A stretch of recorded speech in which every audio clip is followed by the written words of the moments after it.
So, as I said earlier on, Zimmer is an activist, she's a campaigner, she's an author, she's a mother, she used to be a teacher, she's done everything and anything, very multi-talented and skilled, and we're honoured to have her today here to have a chat with us in terms of the Govanhill Baths. So please, without further ado, thank you.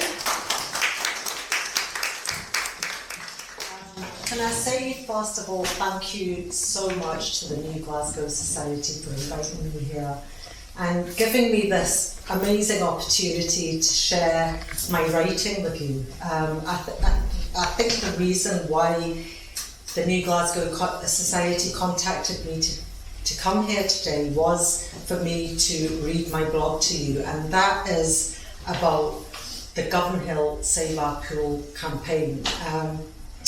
What I'm hoping to do today is share that story of the success of the campaign through a different lens and through a different perspective. And that perspective is of a second generation British-born, South Asian, Scottish woman.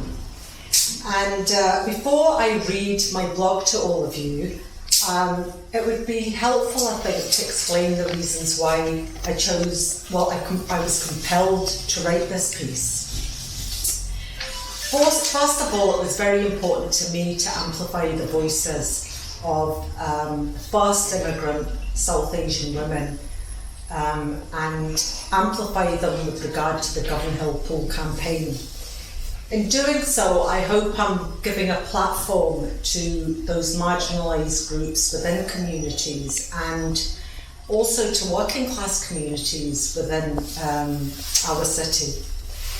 As a young British, much younger British Asian woman, I'm a lot older now, but I remember I used to look for role models to satisfy that part of my identity, and very early on I learned that I wasn't going to find that in books that I read, and I wasn't going to find that in the newspapers I read and the TV programmes I watched. So I was very fortunate because what I had was a mother who actually opened up a fabric shop in the heart of Govanhill in 1981, and she ran that fabric shop for 25 years. And as a young teenager, I was very fortunate to have first-hand contact with these first immigrant South Asian women and their stories. And I realised that these women were real fighters and they were really resilient. And a lot like the working class women that we have in our cities. And they gave me the role models that I was looking for. And what I wanted to say was that individual stories, because this is all about building stories, individual stories of hardship and struggles remain individual stories of hardship and struggle unless we have public spaces where those stories are listened to, valued, supported, and communities feel empowered. The fabric shop and the Govanhill Pool were two public spaces in Govanhill that allowed the first immigrant South Asian women to come and to congregate and share their stories, share their experiences. One of my, and I think I can illustrate that the best when I used to come up here to Glasgow as a young kid. I was only about 6 or 7 years old at the time, and for my sins I was born in England, but I'm fully Scottish. But I used to come up here, my mum and dad would bring us here for a holiday, and we'd go to Calder Street, which is actually the street that the baths are on. And would stay in a very small, overcrowded tenement building. And it had one bedroom, I think there was 12 of us at the time, and this was in the early 80s. And the kids, and there was no bath obviously, we used to use the Govanhill Baths to have a bath.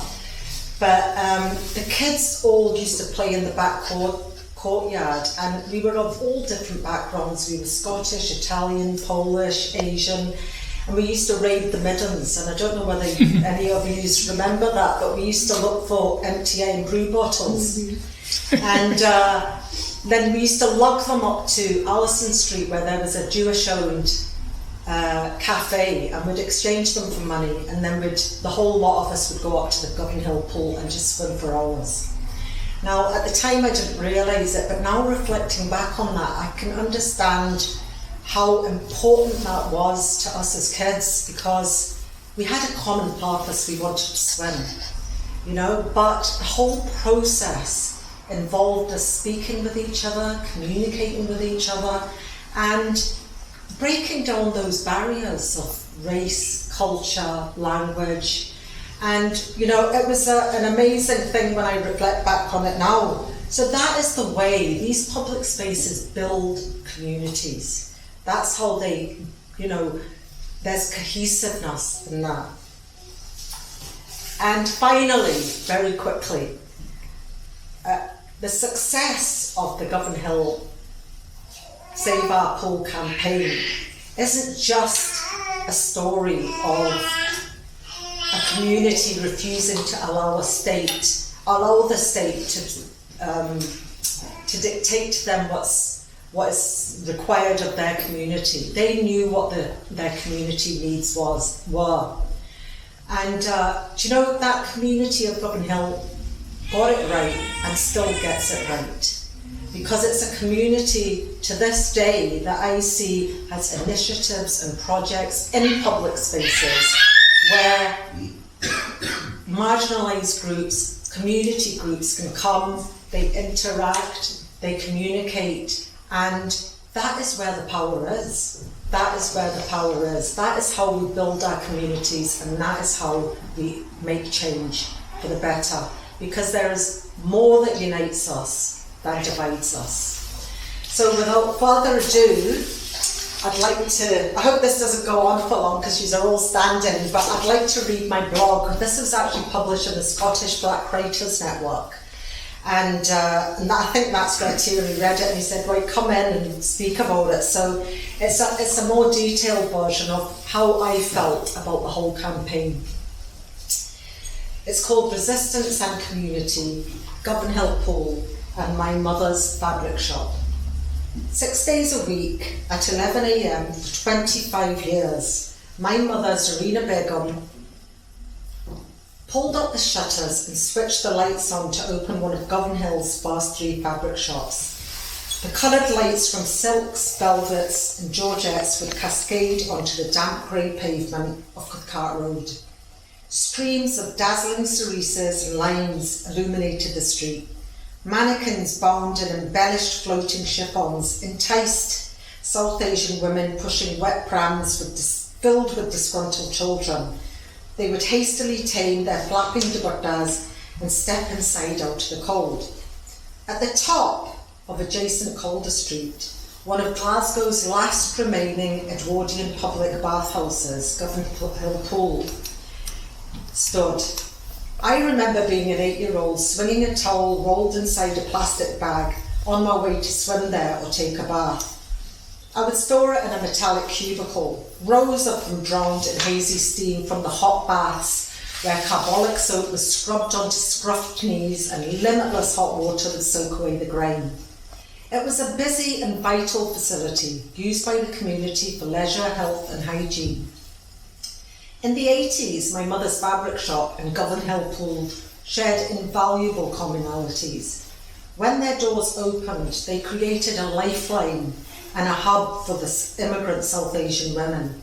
They became safe spaces for interaction, fusion and the cohesion of different races and cultures. These places breathed fortitude in Govanhill's community spirit. Buying cloth at the shop was a slow process, involving discussion, selection, bartering, payment, or putting it in the book, all punctuated with chat. The same luxury was extended to the South Asian women when they visited the baths. By the poolside, especially on Wednesday ladies-only swimming days, weddings were arranged, dowries discussed, heartbreaks of wayward children shared, and births and deaths noted. Women were able to form meaningful connections, without which they would have been left isolated, invisible, and unappreciated. As a young teenager peering over the deluge of fabric rolls, I know I witnessed a unique time. A frequent visitor to the shop was Bibi. After the partition of India, she had made the treacherous journey to Multan from Pakistan, before arriving in Govanhill with her husband in the 60s. She was widowed soon after having 3 children. Born with a curved spine, she was an easy target for racism. Despite the difficulty of climbing down the stairs of her close, Bibi's trips to the fabric shop and her Wednesdays at the pool were highlights of her week. A triangular scarf knotted at her neck, she would stop at the newsagents so Ali could hand her a few old Urdu newspapers he'd kept aside for her. Then she'd make her way to the pool. There she slowly developed a confidence and a camaraderie with 2 older white women. They listened to her broken English amid flowing Punjabi with patience. Although fiercely dependent, she allowed them to assist her into and out of the pool as she eased her back pain. It was a relationship born out of compassion. Bibi was a familiar fixture in the corner of my mother's shop for many years. When her daughter died of cancer, Bibi began to decline. After a stroke, she was left unable to speak. My mother would visit her home instead. Bibi died in her flat in Allison Street, refusing to leave the community she had found. Sana often visited the shop with her 3 children in tow. She struck a deal with her curly-haired daughter and impatient boys. She would take them swimming, and then she would have her time at the fabric shop. The 3 hours spent outside her home were priceless to Sana, who had been propelled into a life of misery after a hasty love marriage in Lahore 6 years earlier. In the shop and at the pool, she would escape her husband's violence. When Sana's husband abducted the children under the pretense of a holiday, she sought solace in my mother's fabric shop. I listened as she told my mother that a man she'd turned to for help had asked her for sex in return for his aid. Her tears spilled. My mother held her, pressed a tissue into her hand, and listened as Sana said her desperation had made her consider it for just a few seconds. At Govanhill Pool, a Scottish woman connected Sana with a genuine lawyer who helped her fight. After 3 years, her children were returned to her. The fabric shop was so much more than a business where draped blazing cuts of chiffons and georgettes were pushed aside as women jostled to be served first. My mother expertly ripped her scissors through endless waves of fabric as an exuberant energy infected all the women.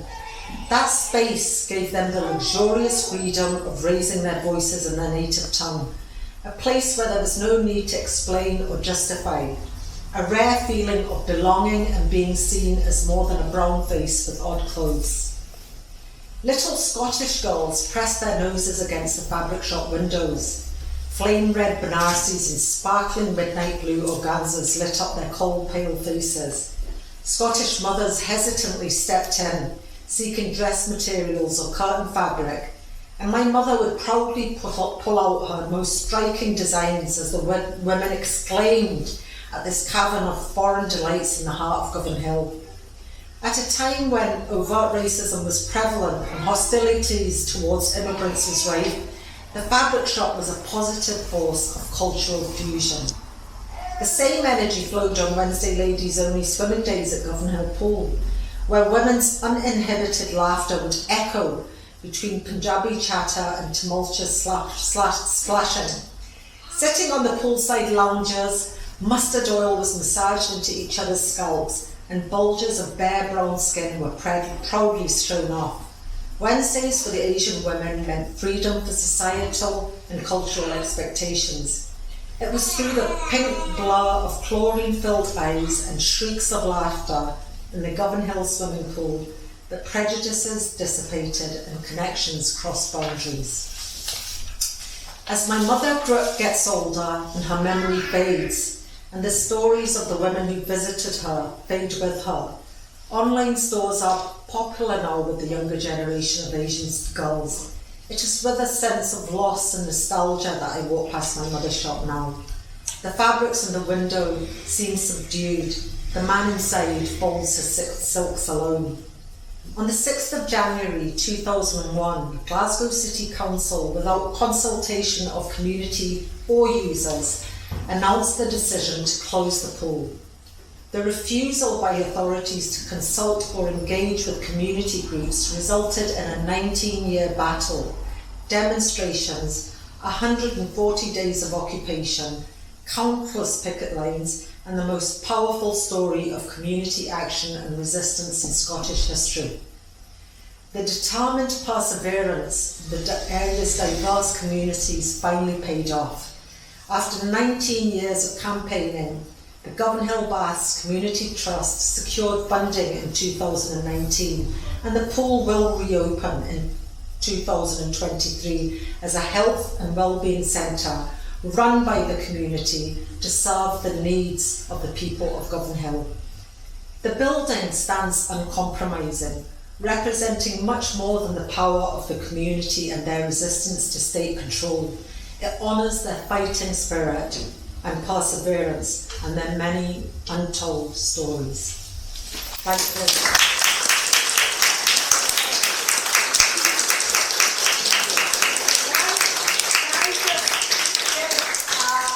Shout out to my mum. My mum has come today. So it takes months to get it right.